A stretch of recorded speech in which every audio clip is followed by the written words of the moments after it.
I did. When did you look up and realize, like, how many plays are they running? It was probably like in the third quarter on I think it was like the second drive opening the third quarter, and I remember it was just like death march, man. We was just going down there, and it was like felt like play number 20 or something.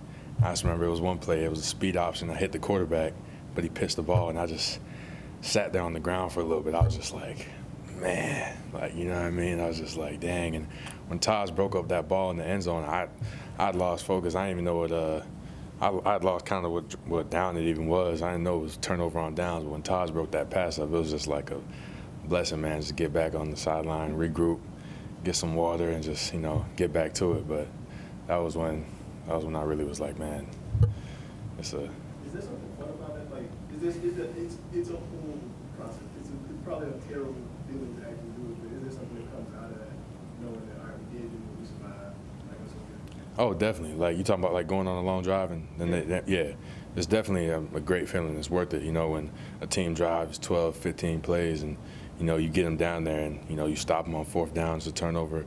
Not only is it a great feeling for us, but it's demoralizing for an offense when, you know, they hold the ball that long and they come up with 0 points like they did on that drive, and that just does, you know, gives our team a lot of momentum going forward. Just to know that, you know, we were able to bear down and stop them, and then now we get a chance for our offense to get the ball and they can go down and score points. And you know, ultimately they didn't win the drive. No matter how long they went on, no matter how tired we are, at the end of the day, if they ain't scored no points, then we won that drive, in my opinion. Wyatt, what does that snap count, and I'd ask kind of the same question, do to your body, and how tiring is it really when you're getting down and you have to find that extra level, you know, when you're playing that amount of snaps, giving and taking, the amount of contact that you get in a given play? Yeah, honestly, it's, you know, it's tough, but that's exactly why, you know, in the summer we do what we do, and we train the way they do, the way we do with Coach P, Coach Jimmy, Coach Rouse.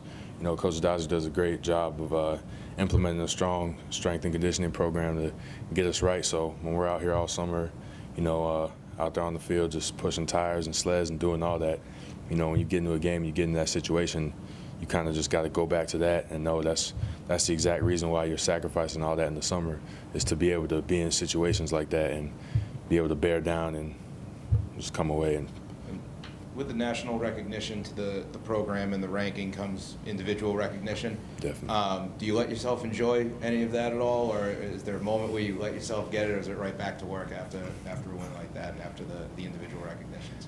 A little bit like AB said. I mean, it's always good to enjoy it a little bit, you know what I mean? But at the end of the day, it's, you know, it's kind of a, what have you done for me lately business, as Coach Brown always says. So we're looking forward to Purdue, looking forward to getting 4-0. And at the end of the day, that's my mindset. I'm doing everything I can to prepare my body, get my body right, so that this Saturday at 12 o'clock, you know, I'm ready to go. And what I've done in the past is ultimately the past, because we got to perform this week as a team. We got to get better. Got a lot of things to work on, and at the end of the day, we got to get to 4-0. So that's really what I'm focused on right now.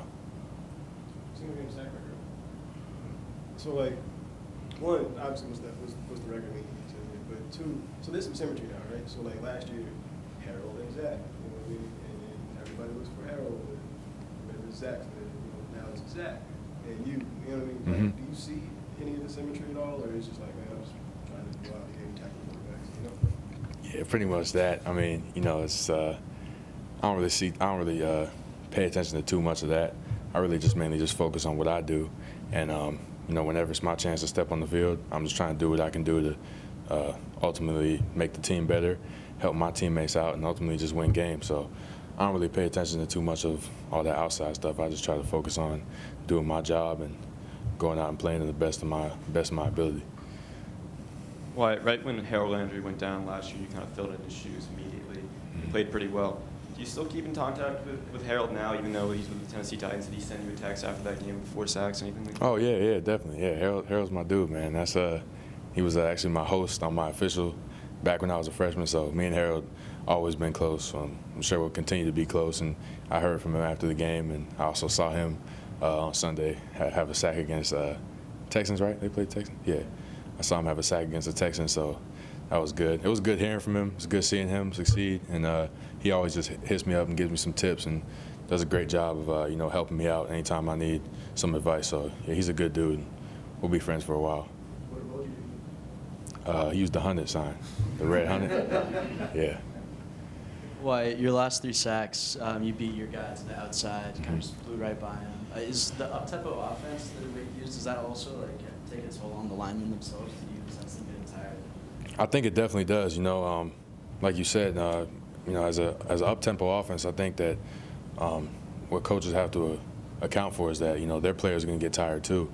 I mean, I feel like maybe when you know what your job is and when you know what the play is about to be as an offensive player, I think that, you know, mentally it might not be as stressful as a defensive player when we're tired on the field, and at the same time we got to think like, okay, this is my job, I got to get to this gap, what's the formation, you got to diagnose everything. It's a lot more strain mentally, but I definitely think that physically Wake did start to get a little bit tired, but I also think a big part of it was our DBs were doing a great job covering back there. You know, Will, Taj, Luke, Hamp, Brandon, all those guys, they were doing a great job covering back there.